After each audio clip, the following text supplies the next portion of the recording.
Ya, menarik kritikan Rais Tan Sri Rais Yatin terhadap perjanjian timah balas Amerika dengan Malaysia, iaitu ART, kerana Tan Sri telah menuduh kita telah menjual maruah dan kedaulatan kita.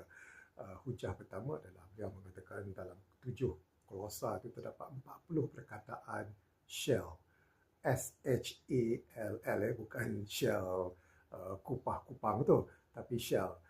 Shell ini dikatakan kalau di Amerika mereka tak suka menggunakan Shell. Mereka lebih suka menggunakan will, WILL, lebih kasar, lebih garang, lebih terang maksudnya. Tapi kenapa gunakan Shell? Kan mereka memikirkan ada satu lagi negara lain, iaitu Malaysia. Jadi Shell ni adalah persetujuan dua-dua negara. Jadi hujah yang mengatakan 40 perkataan Shell itu kita telah menjual, saya rasa sukar untuk dijual beli dalam perkara ini. Perkara kedua adalah Tan Sri Rais mengatakan pada sidang kemuncak ASEAN, iaitu ASEAN, bukan ASEAN, ditulis itu ASIN, adalah di mana Laos, Kemboja, disebut juga Singapura, Indonesia tidak menandatangani perjanjian ART-nya. Tapi ketika sidang kemuncak itu, Kemboja, Thailand, Malaysia menandatangani. Sebab itu Thailand komplain. Thailand kata Malaysia menggunakan Trump untuk memaksa Thailand bersetuju dengan ART. Kemboja disuka diikut saja.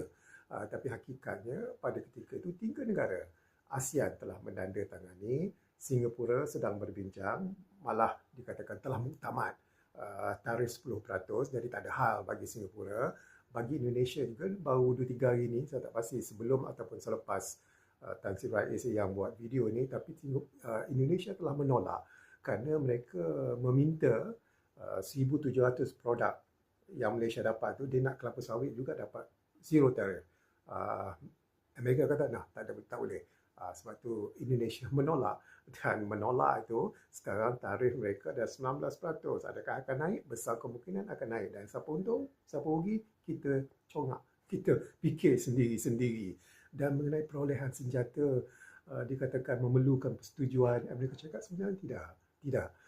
Ianya kalau mengancam keselamatan Amerika Syarikat, Shell dan Will tu akan dikatakan boleh dibincangkan. Jadi kita peroleh senjata bukan musuh kita Amerika Syarikat. Jauh sekali, kita adalah untuk mempertahankan diri sendiri. Jadi ini komen mengenai proses halal produk Amerika itu yang boleh dibuat di Amerika Syarikat, sama juga di Australia.